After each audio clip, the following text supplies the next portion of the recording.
Hi guys, Theo Stocker here for Yachting Monthly, and I am at Boot Dusseldorf in Germany, having a look at some new boats. I've come to the Beneteau stand to look at their brand new Oceanis model, which is the Oceanis 37.1, which replaces the old 38.1 and brings it up to date with the latest 7th iteration of that line, the Oceanis cruising line. It's different from the first line, which is Beneteau's performance range of boats, and this is very much a boat designed around comfort on board, living, comfortable living, fun outside space, access to the water, and simple, enjoyable, rewarding sailing.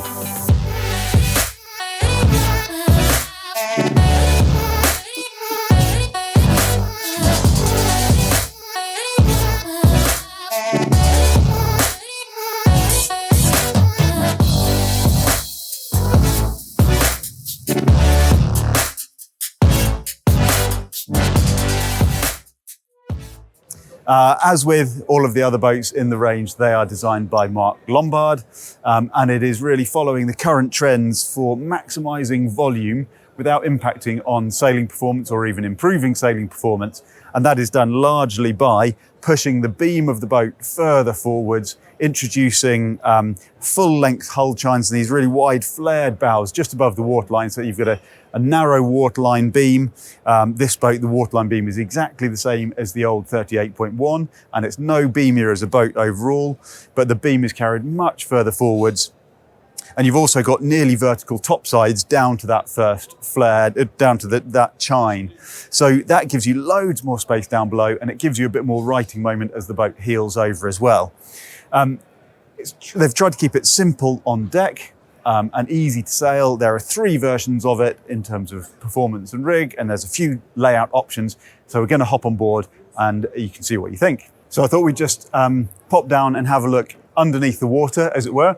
And this boat has got the standard 2 meters 10 draft keel. There is an option for a shoal draft keel at 1.63 meters if you sail in an area where depth is an issue.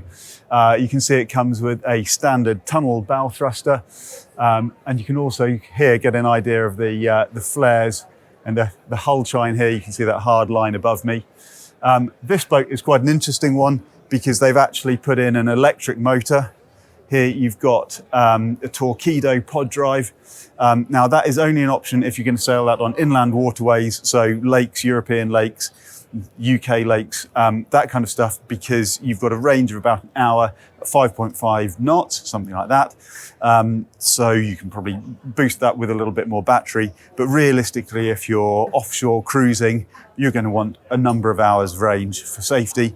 So then you would opt for the 40 horsepower diesel engine. Anyway, that's an option. And then you can also see at the back here, we've got twin rudders. Neither are particularly deep, but they're spread right far outboard. So as this beam heels over and sits onto the chines, you've still got really good grip.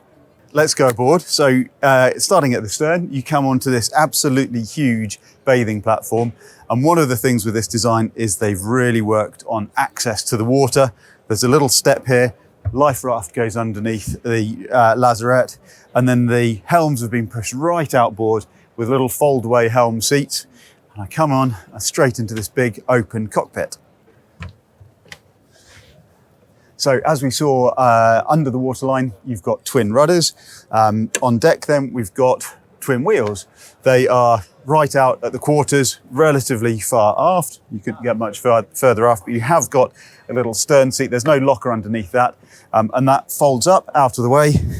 So when you're in harbour and messing around in the water, you can put those to one side, but they fold down. Or if you just want to stand up when you're helming, you can do that as well. There are little foot chocks here to brace against when the boat's heeling, which with a wide cockpit like this, you're going to need. But you've got everything to hand, really. So this boat has got the performance options of, it's got 4 winches.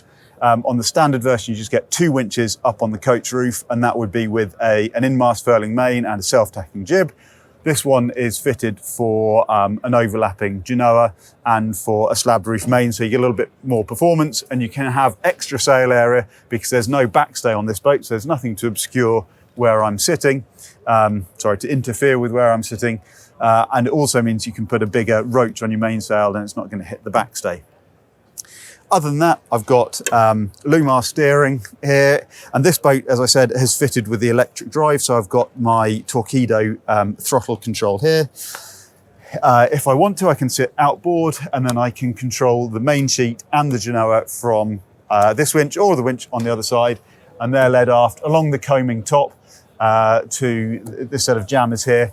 Would be nice to see those lines hidden, because obviously if you're stepping on the coamings or you've got crew holding onto something, you don't want them holding onto working lines, but that's a minor detail, and it's fairly standard. We've got a little steering compass, charging point and a chart plotter here, as well as controls for the bow thruster. Moving forward in the cockpit, you are met by a huge space. This is for a 37-footer, this is a massive cockpit. We've got a large moulded table midships, and that's got a bin locker inside there, so you can put all your stuff in, as well as drinks holders there, and these big leaves that come up either side, so you can have plenty of people, 2 or 3 either side, maybe 4 sitting either side for lunch in the cockpit. And then easy access straight into the water off the bathing platform. Family can be playing in the water while you sit here and relax. And a nice little touch is the forward end of the cockpit. The backrests, bulkhead, I guess, have been inclined so that this is a really comfortable place to sit and lounge. The side coamings as well are inclined to make those a bit more comfortable. On this boat, we've got the 3-cabin version. The standard option is a 2-cabin version, so you always have the starboard aft cabin, and you've got a sole depth locker under the bench on that side. On this side, if you had a 2-cabin version, there would be a locker in here as well, and that would turn into a big stowage compartment. Winches for halyards, and also for self-tacking jib and main sheet if you just go for the basic fit out. And then the main sheet, as on many boats these days, is on a bridle. That works quite well because you still sheet the boom onto the centre line when you're going upwind, but it means that you can bring the attachment point for the main sheet further aft along the boom. Let's have a look up on deck, and then and then we'll head below. Coming forwards, then you either go aft around the wheels, or you step over the coaming. It's not too high, so it's pretty easy. And then you're onto these good wide side decks. This is narrower than you might find on, say, the Jeanneau, because they've really prioritised cockpit space. So the side decks are a little narrower to maximise living space. We've got hand grab holds, which start sort of next to the spray hood, which is really nice, rather than having to get in front of it. And that takes me forwards to the shrouds. And on this boat, we are set up with car tracks for the Genoa for a furling head sail. We've also got the track just forward of the mast for the self-tacking jib. And then here you can see that lines are led aft on top of the deck over these little wear patches and through the deck organisers. Got a reasonably low boom here, which is good, which means that when you're dropping the sail, you can reach the head of the sail to take the halyard off. Up on the foredeck, you can really see the effect of this beam taken further forwards. You've got a huge open space here.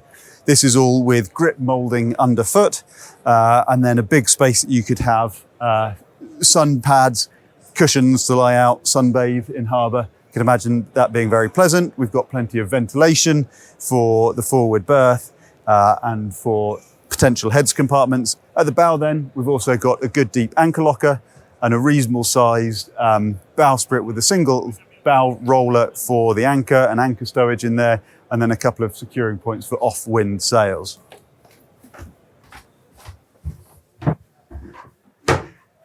Coming down below, you are met by quite an unusual thing these days, is having dark wood on board. It used to be that all boats had dark wood in the accommodation. Perhaps we're returning to that. That's the latest trend, but I think it looks pretty refined and cool. The big difference between the 37 and the 38, the 37 replacing the old 38, is that you've got more beam just above the waterline. So the furniture in here has been pushed further outboard. So the settee to port and the galley to starboard have gone further out, which means you've got space for a bench seat on the table, where before you could only sit C-shaped seating. You've now got a sliding bench here. If you open that up, there's a couple of little screw threads and you can loosen it off to tuck it out of the way. But even when it's pulled out like this, there's plenty of space to walk through, to work at the galley and to sit at the table.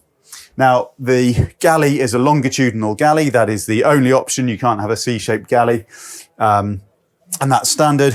It comes with a single sink, loads of locker space underneath, a really big fridge here that's got front opening as well as top opening. And then you've got lockers outboard, above, below. So you've got loads of space. It's a really good practical galley. And then you've got this seating area to port. And that's a really nice sociable area. You'll comfortably sit 6 around the table, probably not much more than that. But that's fine. You can, I'd imagine, drop this table down to turn this into a double berth, and particularly charter companies, I would have thought, would take that, so that then you will be able to sleep 2, 4, 6 and 8 amidships here. So at the aft end of the port settee, you get a chart table. It's not the world's biggest chart table, but it's actually really comfortable. It's big enough to put, or might be just big enough to put a leisure folio in, certainly a folding chart, and enough space to put your laptop on if you're doing your work on board. And you've also got some instruments here, so my onboard systems. You could put a chart plotter in if you wanted to, although there are chart plotters up at the wheels, but if you're doing nav planning, that kind of stuff. It's nice to see some bookshelves. I like having bookshelves so you can put pilot books or just your next novel there. But actually, that's a good little working space. For a 37-footer, there's lots of 37-footers that don't bother with chart tables at all. But I like seeing them on board. And then you've got a whole stowage locker unit here. So you've got locker space below and locker space above. I could imagine that being used for things like life jackets, because there isn't actually any wet hanging locker space in the heads on this boat, which is a little bit of a shame, but you have got that space, which is really good. Now, as I mentioned, this boat has an electric pod drive from Torqeedo. So if we lift up the companionway steps on a gas strut, you can see here we've got a Torqeedo 48 volt 5 kilowatt battery. And I think there are actually 2 of those there, so that's 10 kilowatts. And that's going to give you about an hour at 5.5 knots, which is fine as Beneteau safe for inland waterways. But if you're going to do coastal cruising, you'll probably want to put in the 40 horsepower diesel engine, which comes as standard. And that's with a sail drive gearbox. I can't comment on access to the systems of that because we haven't got the engine in. We've just got 2 batteries and there's virtually no maintenance on a pod drive, which is one of the benefits. The forward cabin is a really good big space. There's loads of entrance standing area at the foot end of the bed, and then you've got 2 tall lockers either side. So on port side, we've got shelf space. On starboard side, just behind the door here, we've got some hanging space, as well as shelf space above the berth, and a little bit of shelf space around the window surrounds as well. And a little recess at the head end of the bed there. Obviously, you've got the anchor locker in front of that. There isn't any high locker space in here, so it's a relatively straightforward fit out. And then there's a little bit of storage space beneath the berth as well. It's a really good wide bed. If you sleep at this end, then it's a good wide head end. If you sleep at the far end, it's a little bit narrower. Some boats are managing to squeeze in a little bit more. Incidentally, if you did opt for the forward heads on this boat, the model that we're looking at now has only got 1 head. If you opted for 2 heads, you'd actually get a heads on the port side here. And the bed would be a little bit smaller, but skewed off to starboard side to make the most of the room. And you might get a slightly squarer bed as well if you do that, though you will have less stowage space. Just to show you where the heads would go, on port side, you can see this moulding in the head lining. That would be the extent of your heads compartment, so there'll be enough space for a toilet and a shower. That gives you an idea of the amount of space that it takes up in the forward cabin. Hi guys. Well, I am in the heads compartment enjoying a comfortable sit. And there's a good amount of space to sit. It's forwards facing, so it doesn't matter which tack you're on, which is always nice. And then there is a pull-out handle for a shower here. The floor will get wet, but it's a draining floor. There's a holding tank just outboard of me here, a locker above the sink, a mirror on the forwards bulkhead, and some stowage underneath the sink and access to a couple of seacocks as well. There are hooks up on the bulkhead on the inboard side, but sadly there's no hanging locker on this boat. And this is the only heads that you'll get if you go for the one heads option. Finally then, we're just going to have a quick look at the aft cabins. And actually these are enormous beds. They are completely rectangular thanks to the boat's huge beam. You can see they're taken all the way aft.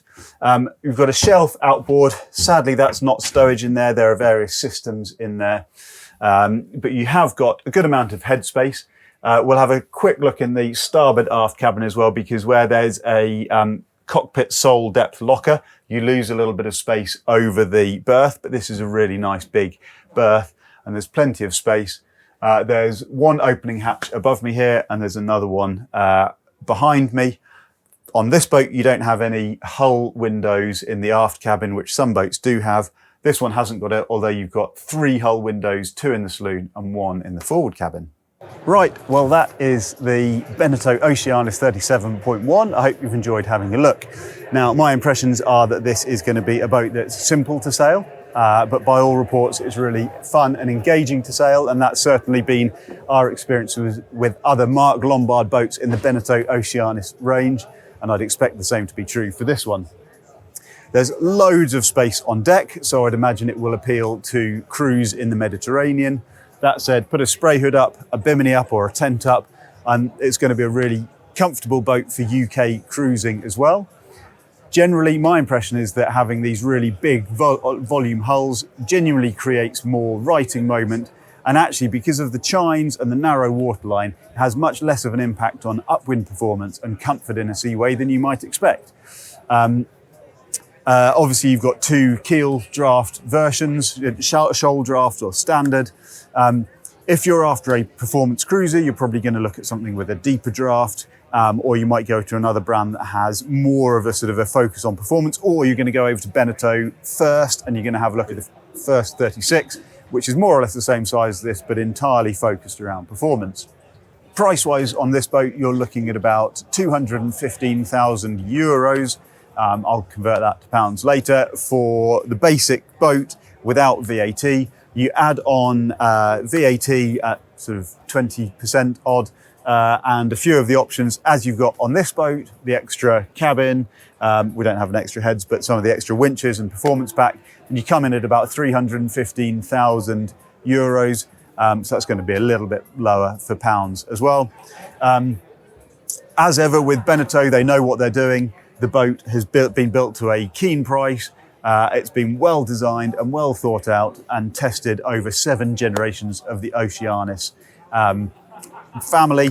And this boat looks like it will fit really well in that range, and I'm sure lots of people will enjoy sailing her.